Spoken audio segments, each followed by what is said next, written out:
Eu já falei sobre os dois extremos a serem evitados no caminho budista, que são o eternalismo, né, no qual se acredita que tem uma coisa subjacente na qual nós podemos nos fiar e que é eterna e que é separada, e também o niilismo, né? E o niilismo ele é mais interessante, né, sob certos aspectos, assim, quem pensa mais tende mais ao niilismo, né? Então surgiram algumas dúvidas sobre niilismo. Eu vou examinar a definição budista de niilismo, que é uma definição não é igual ao que se entende normalmente por niilismo, né?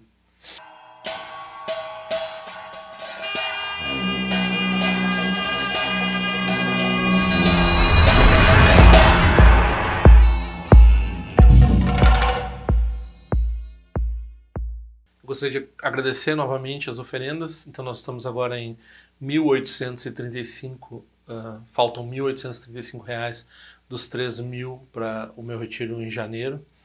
Eu agradeço, realmente estou bem surpreso com o volume de oferendas. E quem quiser o cartão, os cartõezinhos, já mandei 3 essa semana. Já tem uma pessoa na fila. Por favor, mandem um endereço. Não precisa fazer oferenda, quer dizer, é bom fazer uma pequena oferenda para pelo menos pagar o correio. Não me custa nada, os cartões já estão impressos, eu tenho um bocado deles, podem pedir. O niilismo tem a ver com 4 coisas principalmente. O Buda descreveu o que é a doutrina nihilista na visão budista, né? Então, a primeira e a segunda elas podiam ser subsumidas, não precisava ter essa divisão, mas no sutra está separado, né? Porque a doação, né, a oferenda, ela é considerada uma ação positiva. Então, na primeira se fala especificamente de fazer oferendas, na segunda se fala de ações positivas e negativas. Então, a primeira é oferecer, ou fazer, oferecer, né, o Buda esmolava a comida, né? Então, oferecer, seja para o Buda, seja para a Sangha, seja para seres que precisam e assim por diante, não gera benefício. Então, o nihilista não acredita no benefício de oferendas. Esse é o primeiro ponto aqui. Não é oferendas assim, oferendas simbólicas como a gente faz no altar. É oferendas efetivas mesmo. Então, alguém, né, um mendigo pede dinheiro para nós na rua, nós oferecemos para o mendigo. Se a gente é budista, nós acreditamos que se nós não, se uma pessoa faz isso sem ter voto, sem ter conexão com o Dharma, assim por diante, mesmo assim ela gera condições futuras, condições boas futuras para ela mesma ao fazer esse ato. Se ela tem prática, se ela tem bodhicitta e assim por diante, ela não só gera boas condições, mas ela gera um caminho para a iluminação através desse pequeno gesto que ela fez, né? Então, há uma diferença gritante aqui entre uma pessoa que não acredita que uma ação de generosidade tem um resultado e uma pessoa que acredita que uma ação de generosidade tem um resultado. Nós não devemos ser nihilistas, né? Então, em segundo lugar, aí nós estamos falando de forma geral, de ações positivas e ações negativas, né? Então, se a pessoa não acredita que as ações positivas levam a felicidades e que ações negativas levam a infelicidades para ela, para o agente, então a pessoa é um nihilista, ela não acredita em karma, né? Esses dois pontos não precisariam estar separados, né? Então, o terceiro já é mais controverso. Esses dois, hoje em dia a gente pode dizer que certos materialistas eles acham um jeito de incluir ética nas explicações materialistas deles, né? O materialismo normalmente está mais associado ao niilismo do que qualquer outra coisa, né? Mas hoje em dia talvez a gente tenha dificuldade de conversar com uma pessoa e dizer não, mas você, porque você é niilista, você não tem ética. Hoje em dia a pessoa pode dizer que é niilista e mesmo assim dizer que é uma boa pessoa. E talvez consiga argumentar, né? Na época do budismo clássico não tinha isso. Agora, normalmente essa pessoa, com certeza, muita gente não acredita em vida após a morte, né? Então, quando a gente fala vida após a morte, na verdade não faz sentido vida após a morte, né? Se é vida ou é morte, né? A gente está falando que os seres não renascem nesse mundo ou em outro mundo. Então, se uma pessoa não aceita renascimento, na visão budista, ela é nihilista. E isso tem uma relação no budismo diretamente com o primeiro item, porque não só as ações dela não importam, né, se ela desaparece, então as ações dela, e daí, né? E daí a pessoa pensa, não, mas as outras pessoas ficam, etc. Mas as outras pessoas também, daqui a pouco elas somem. Então qualquer coisa que se faça no mundo é inconsequente. Então é preciso ter essa continuidade na visão não só do budismo, mas do hinduísmo também, para haver ética. Se não houver crença num renascimento, a pessoa não vai ter moralidade, não vai ter ética. E daí o niilista pode dizer, bom, tá certo, não vai ter ética, não vai ter moralidade. Então ele vai ser realmente, não vai se fincar cada vez mais no niilismo. O niilismo não vai levar a nenhum tipo de satisfação, pelo contrário. Né? Então, depois a gente tem, finalmente, um ponto bem importante, que é, na visão budista, a pessoa pode, através do conhecimento direto, saber se há um renascimento ou não. Então, como nós estamos aqui falando como pessoas que não têm certas realizações, a gente está de conhecimento indireto. Então a gente ouviu de alguém e está duvidando, achando que sim, talvez não. Agora, o niilista não acredita que haja ninguém que possa ter tido essa experiência, que possa saber de vidas passadas e assim por diante. Nem mesmo o Buda, né? Ele nega a existência do nega que o Buda esteja sendo verídico ou que não esteja em auto-engano quando ele está relatando vidas passadas, por exemplo. Então, o niilista também tem certeza com relação a isso. Então, esses são os pontos que fazem, né? Uma pessoa perguntou que o fato de as coisas serem feitas de partes, né, e se reduzirem cada vez mais e daí no fim desaparecerem, isso seria niilismo.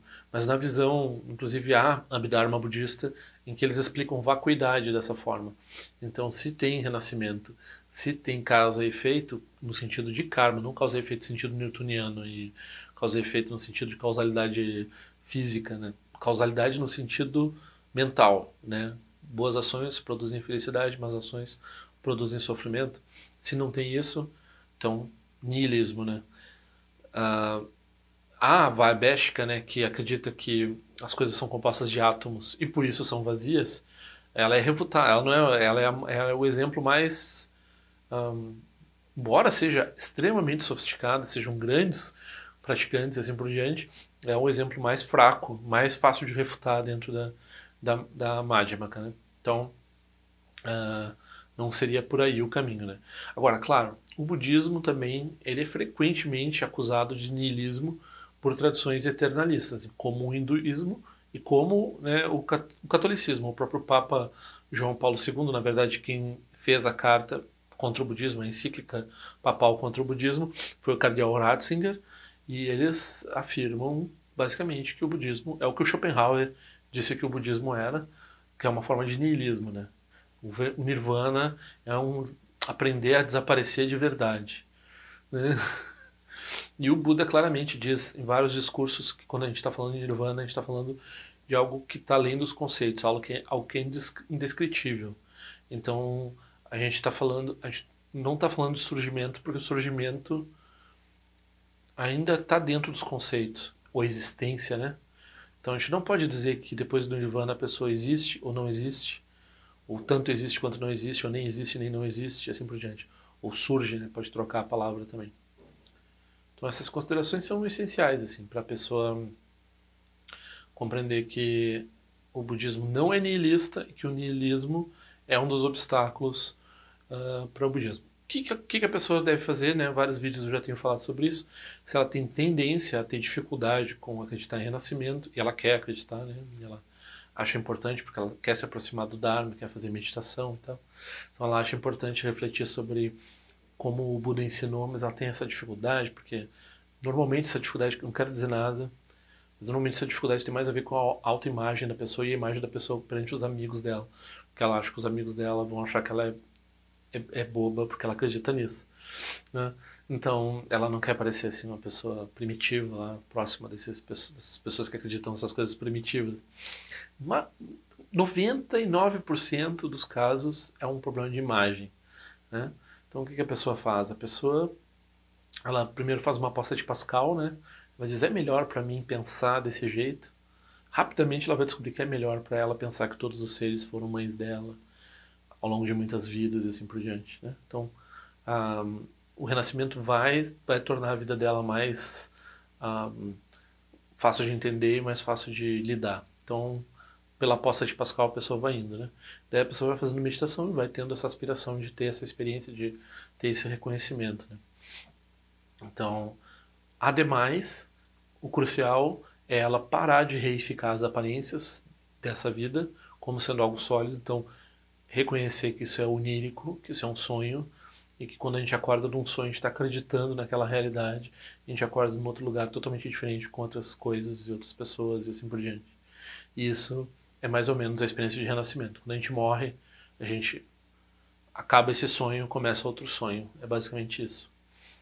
E a pessoa pode, se ela quiser pensar sobre Matrix, essas coisas, ela pode pensar bastante.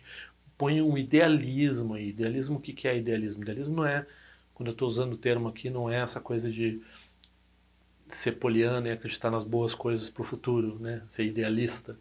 Idealismo que a gente está falando é a mente em primeiro lugar. A mente é mais real do que as coisas. As coisas que a gente vê são projeções da mente, né? Então a gente treina nesse reconhecimento. E isso vai nos ajudar. Isso não é a verdade final do budismo, mas isso vai nos ajudar a praticar.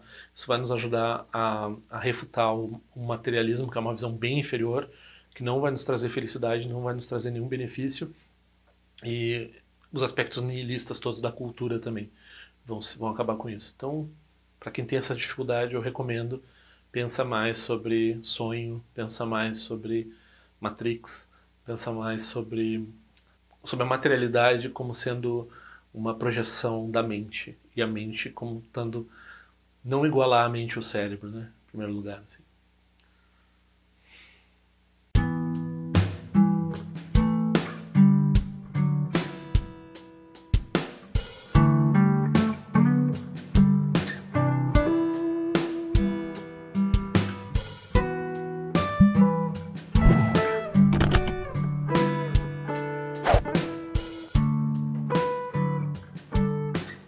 Ei, não esquece de se inscrever no meu canal, é importante para mim.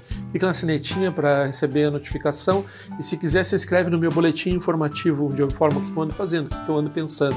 Também para contribuir de alguma forma com esse canal, esse é o endereço. Eu espero que em breve nós nos vejamos na prática do Dharma. Ao longo de minhas muitas vidas e até este momento, todas as virtudes que tenho alcançado, inclusive o mérito gerado por esta prática e todas as que vier a conseguir, ofereço para o bem-estar dos seres sencientes. Possam a doença, a guerra, a fome e o sofrimento diminuir para todos os seres, enquanto sua sabedoria e compaixão aumentam nesta e em vidas futuras. Possa eu claramente perceber todas as experiências como sendo tão insubstanciais como o tecido do sonho durante a noite e imediatamente despertar para perceber a manifestação de sabedoria pura no surgir de cada fenômeno. Possa eu rapidamente alcançar a iluminação para trabalhar sem cessar pela liberação de todos os seres. Nirawe Korajinga Sumpano Neoma Lundi Kwene Tirezi Wante Jinja Soeza Pekaja Produtin Jyochi Om Sochi Jamen Champene Jirasawa Kunchatu Zio Zetai Bai Mediano Jutu Piamani Jogi Sasunda Tutin Jyochi Chime Kwene Pema Sambao Sasura Jese no Pai Garjuan Shujuku Tupeku Kuse Destintes Indar Shinju Jigmetu Jutru Panangi Wacha Tungodu Pateno Muyengi Kupamalora Sanelundu Tileta Tutin Jyochi Peme Jesum Pemeri Suche Pemetan Lati Kusizuruan Pemancho Jidruma Jesoji Nani Bemelun Jedru Jyochi Enenjoene Chimpote Payuri Nepadan Dembasi Pechambundan Kuseja Senten Jyochi Kusun Sanje Guru Rinpoche do Condado de Wajimbo Jabartia com seu tutor da Poça Sol, Depson Chinchilapto Sushi, não se mueve de chuva, dançam balão de Drupachinchelo, uma rumba Zaguru, Pemacede, Ken Locha, Som de Loche, Zalinsa, Som de Papel, Trojucho, Sung, Nanguada, Midral do Sungele, Show.